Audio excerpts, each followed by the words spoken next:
Hi hello welcome to చిట్టి Lux అండి. నేను బాగున్నా, మీరు ఎలా ఉన్నారు? ఇంక చూసారా, ఈరోజు నేను 50 లడ్డు చేస్తున్నాను. దేనికంటారా, విజయవాడ వెళ్తున్నా మా పిల్లలకి మనవాళ్ళ కోసం. ఫోన్ చేసినప్పుడల్లా లడ్డు లడ్డు లడ్డు లడ్డు అంటుంటారు. వాళ్ళకి లడ్డు స్వీట్ అంటే ఇష్టం కదా. అదిగాక మా అమ్మాయి పుట్టినరోజు 24వ తారీఖు. అందుకని చెప్పేసి సరేలే, కొన్ని అన్హెల్దీ అండి, షాపులలో ఎప్పుడు ఎత్తారో తెలియదు. అందుకని చెప్పేసి నేనే తయారు చేసుకొని తీసుకుపోతున్నాను.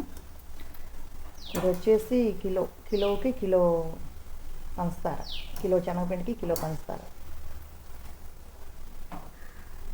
50 లడ్డు వచ్చిందండి చేస్తే.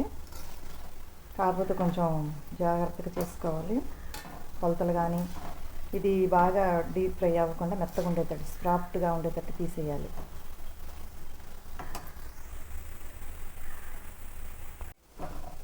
ఏదైనాండి, ఆడపిల్లకి మనం ఉన్నంతసేపే కదండి ఏదైనా మంచి చెడ్డ చేయాలన్నా, మంచి అయినా చెడైనా ఆడపిల్లకి తల్లి ఉన్నంతసేపే. తండ్రి కూడా వేస్ట్, ఎందుకంటే తండ్రికి అంత బాధ్యత ఉండదు, సంపాదించడం వరకే. కానీ తండ్రికి కూడా అంత బాధ్యత, ఆ అదృష్టం కూడా లేదులే మా పిల్లలకి. బాధ్యత గల తండ్రి లేడు, సంపాదించే తండ్రి వ్యవహారం లేదులే మాకు, ఆ బాధ్యత కూడా లేదు. అందుకని చెప్పేసి తల్లి తండ్రి రెండు నేనే కాబట్టి నా పిల్లలు నేను కాసుకొని ఉంటాను. ఆడదాన్నైనా కాసుకొని ఉంటాను నేను. ఇంకొకటి, బోడి మొహాలు ఎవరో ఏదో అన్నారని చెప్పేసి నా పిల్లల్ని నేను పట్టించుకోకుండా ఉండను. నేను నా కంఠంలో ప్రాణం ఉన్నంతసేపు నా పిల్లలకి నేను ఒక ఇదిలాగా ఉంటాను అనమాట, ఒక అండలాగా ఉంటాను. అది కంఠంలో ప్రాణం ఉన్నంతసేపు. మొన్న షుగర్ ఎక్కువైపోయి ఐసీలో జాయిన్ చేశారు నన్ను. అప్పుడు పోయేదాన్ని, చెప్తున్నాను, దేవుడు చెప్పడం వల్ల నేను బతకబట్టి ఇప్పుడు నా పిల్లకి నేను చూసుకోగలుగుతున్నా, నా పిల్లగాడికి నేను వండి పెట్టుకోగలుగుతున్నా, చేయగలుగుతున్నా. అది లేకపోతే ఇది ఎంత ఉండదు కదా. ఇంకొకటి, ఎప్పుడు కూడా ఒకళ్ళ మీద ఏడవకూడదు. అది మనదేదో మనం చూసుకోవాలి. మనం ఏడ్చామంటే మన జీవితమే నాశనం అయిపోతుంది.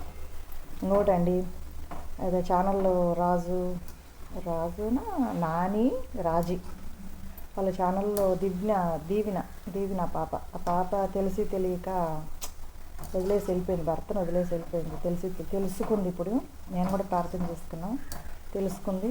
అమ్మాయి భర్త కాడికి వచ్చేసింది. నాకు ఎంత సంతోషంగా ఉందంటే చాలా ఏదో మన ఇంట్లో ఏదో జరిగినట్టుగా అలా అనిపించింది. నేను అక్కడ వాళ్ళు అక్కడ ఉంటేనే విలువండి బాబా, ఎక్కడ వాళ్ళు అక్కడ ఉండాలి. అది ఏ వయసులో ఎక్కడ ఉండాలో అక్కడే ఉండాలి, అప్పుడే మనకి రెస్పెక్ట్, విలువ. అది నాకు తెలుసు కాబట్టి నేను చెప్తున్నాను. అయితే కొలత అయితే ఈజీగానే ఉందండి. కిలో పిండికి కిలో పంచదార అయితే పోస్ట్ చేయడం అయిపోయింది. పాకం పట్టుకుంటున్నాను. యాలక్కాయలు మిక్సీ పట్టుకుని. ఇదిగోండి, నేనైతే ఫుడ్ కలర్ వేయలేదు, పాకంలో నుంచి బయటికి తీసాను, చల్లారింది. ఇప్పుడు లడ్డు చూడదామండి. ఫస్ట్గా నేనేం చేస్తానంటే, ఫస్ట్ ముద్ద చుట్టి వేసేయి పెడతాను. ఇందులో యాలకుల పొడి మిక్సీ వేసాను, నెయ్యి వేసాను. ఫస్ట్ లడ్డు చుట్టి దేవుడి మందిరం దగ్గర పెడతానండి. నేనేం తెచ్చుకున్నా, కాయలు తెచ్చినా, బట్టలు తెచ్చినా, ఏది తెచ్చినా ఫస్ట్ వేసే దగ్గర పెడతాను. ఎందుకంటే మనకు దేవుడు ఇచ్చిన ఇది కాబట్టి, ఏదైనా దేవుడి అనుమతి లేనిదే మనకి ఏది లేదు కాబట్టి, దేవుడిచ్చిన పలహారం కాబట్టి ప్రతిదీ దేవుడి దగ్గర పెట్టాలి. ఎవరే దేవుడు నమ్ముకుంటే ఆ దేవుడి దగ్గర పెట్టచ్చు. నేను ఫస్ట్ ఏసఐ దగ్గర పెడతానండి. ఏసఐ దగ్గర పెడతాను. అంతేనండి. ఏంటంటే దేవుడు మనకు చేసిన మేలుల కోసం అన్నమాట. ఏదైనా ఆ తండ్రి లేనిది మనకు లేదు కదా. ఎవరెవరు ఏ దేవుడు ఇష్టమైతే ఆ దేవుడి కాడ పెట్టుకోవచ్చు. అయితే ఇప్పుడు మనం ఇటు చుడితే చూసారా, ఇప్పుడు 150 రూపాయలు పెడితే ఇంత రాదు కదండి. ఇన్ని లడ్లు చుట్టి చూపిస్తాను నేను. 150 పెడితే ఇంత లడ్డు రాదుగా మనకి. ఇన్ని లడ్లు కూడా రావు, మహా అయితే ఒక 12 వస్తాయేమో. 200, అరకిలోనే 150 అండి. ఇప్పుడు మరి ఇవి చూడండి ఎన్ని వస్తాయో చూపిస్తాను నేను మీకు చుట్టి. ఇప్పుడు మనం ఎవరికైనా పెట్టడానికి బాగుంటుంది, ఇళ్ళ పక్కన వాళ్ళకి ఎవరికైనా ఇచ్చుకోవడానికి బాగుంటుంది, నలుగురికి పెట్టుకోవడానికి బాగుంటుంది, మనకు పిల్లలకి తీసుకెళ్ళడానికి బాగుంటుంది అన్నమాట. ఇంట్లో చేసుకుంటే పెద్ద కష్టం అనిపించలేదండి నాకు అలవాటే కదా వంటలు చేయడం అంటే నేనేం పెద్ద బయటికి వెళ్ళి ఏం చేయనండి. ఇళ్ళల్లోనే వంటలు చేస్తే ఎవరైనా జాబ్కి వెళ్ళే మేడం వాళ్ళు ఉంటారు కదా, వాళ్ళకి జాబ్కి వెళ్ళే వాళ్ళకి కొంచెం హెల్పర్గా చేస్తానన్నమాట. ఫస్ట్ ఇళ్ళల్లో పనికి వెళ్ళేదానండి. ఇళ్ళల్లో పనికి వెళ్తే ఇప్పుడు నాకు వాళ్ళు ఏమన్నారంటే, వంట చేయమ్మా నువ్వు బాగా చేస్తావు. ఒకరోజు వాళ్ళకు ఆరోగ్యం బాగోపోతే మేడం గారికి చేసి పెట్టమ్మా రోజు డైలీగా కావాలంటే పనికి నన్ను పెట్టుకున్నావులే, నువ్వు వంట చేసి పెట్టన్నారు. అట్లా నాకు ప్రమోషన్ మళ్ళీ జాబ్ లాగా నాకు అనిపించింది. ఇంకా దానికి తోడు ఇంకొక ఇల్లు కూడా ఒప్పుకొని 2 ఇళ్ళల్లో వంట చేసుకునేదాన్ని. బాగానే ఉండేది. పిల్లల చదువు అప్పుడు చదువుకునేది. బాబీ చదువుకోలేదులే, మా అబ్బాయి చదువుకోవాలా, 7th క్లాస్ వరకు చదివాడు, మానేసాడు, వాడు పనికి వెళ్తున్నాడు. ఏదైనా సరే అలా అనమాట. ఏదైనా మనం ఇంట్లో చేసుకుంటేనే ఆట వచ్చిద్ది. మనవాళ్ళు ఫోన్ చేసినప్పుడు అలా ఏం కావాలి నాన్న అని అడిగితే, నేను వస్తున్న చానాలైందండి వెళ్ళక. నేను ఎప్పుడు వాళ్ళు వెళ్ళింది పాపం మార్చి 6వ తారీఖు వెళ్ళారు. ఇప్పటికి 2 నెలలు అయినట్టుంది, 2 నెలలు 3 నెలలు అయినట్టుంది నేను వెళ్ళక. అట్లా ఫోన్లో ఉన్నాయి కాబట్టి సరిపోయింది. అంతేనండి, ఈజీగా అయిపోయింది, చేసేస్తున్నా. మొత్తం లడ్డు చుట్టినాక మీకు చూపిస్తాను నేను. ఏదైనా మనం పద్ధతిగా చేసుకునే దాన్ని బట్టి ఉంటుందండి. వైనంగా చేసుకుంటే ఏదైనా మనకు ఆదాయమే. ఇంత సైజు రాదు, ఇంత క్వాలిటీ రాదు, వాళ్ళు ఏ నూనె వాడతారో తెలియదు, నెయ్యి వేయరు, నా బొంద వేయరు, ఏమి వేయరు అందులో. ఇంత ఇది టేస్ట్గా కూడా ఉంటుంది. ఏదైనా మన ఇంట్లో చేసుకునేవి బాగుంటాయి. రండి, లడ్డు తీసుకెళ్తాను కదండి నేను. వాళ్ళు కేక్ కట్ చేసుకుంటారో ఏమో, అదంతా వాళ్ళ ఇష్టం, వాళ్ళ ఆయన ఇష్టం అనమాట. మనకి ఎందుకంటే వాళ్ళ ఇళ్ళల్లో పెత్తనాలు మనకు అవసరం లేదు కదా. ఆ భర్త దగ్గర ఉంటే చేస్తాడు, లేకపోతే లేదు వాళ్ళ ఆయన దగ్గర ఉంటే చేస్తారు. అయినా పెళ్ళి అయినాక పుట్టినరోజులు ఏంటండి, ఏదో మనం ప్రేమతో వెళ్ళి పలకరించుకొని రావడానికి చాలా రోజులు అయిందని వెళ్తున్నాను, అంతకు తప్పితే ఏం లేదు ఆడ. అదే సందర్భం ఈరోజు వస్తాలమ్మా, ఈ పుట్టినరోజుకి వచ్చినట్టు ఉంటుందమ్మా అని చెప్పుకొని నేను వెళ్తున్నాను అనమాట.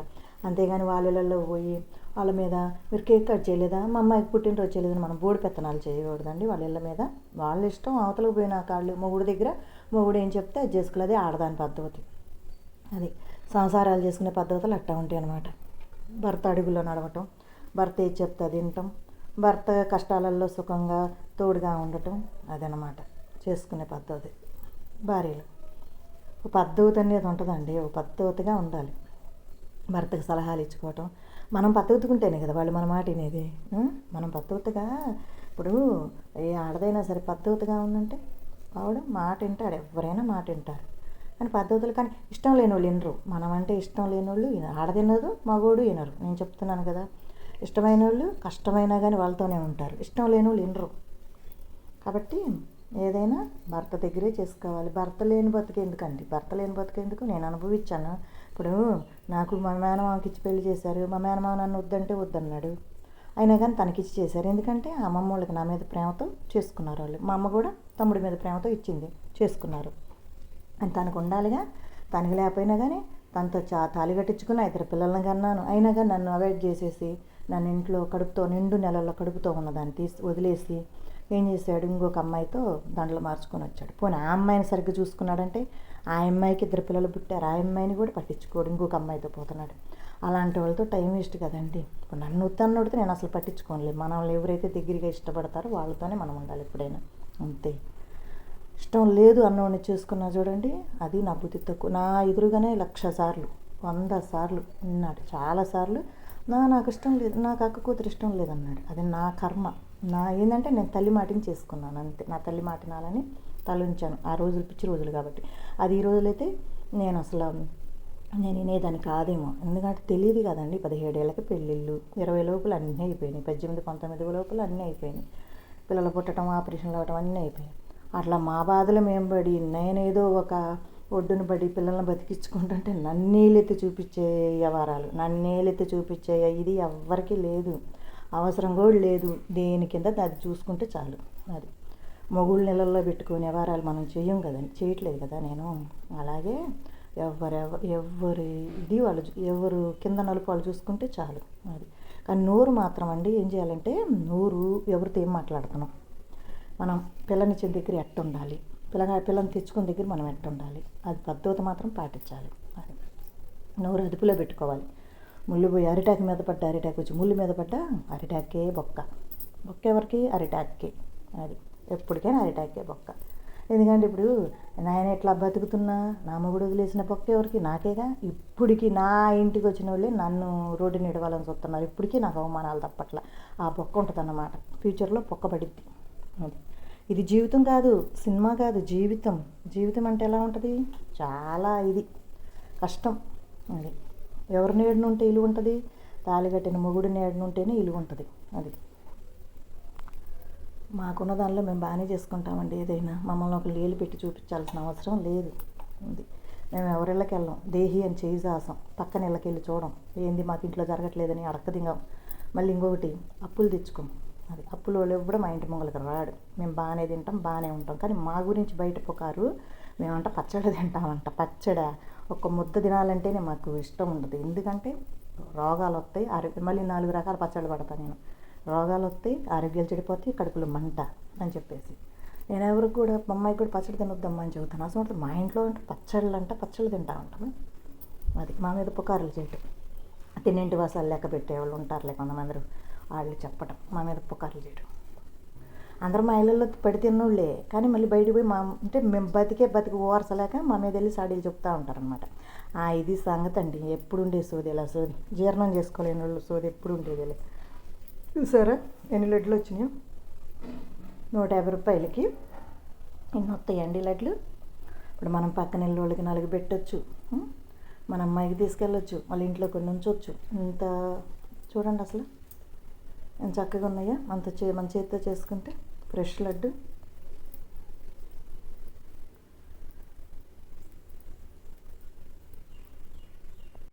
ఇదిగోండి ఇన్ని లడ్లు వచ్చినాయి.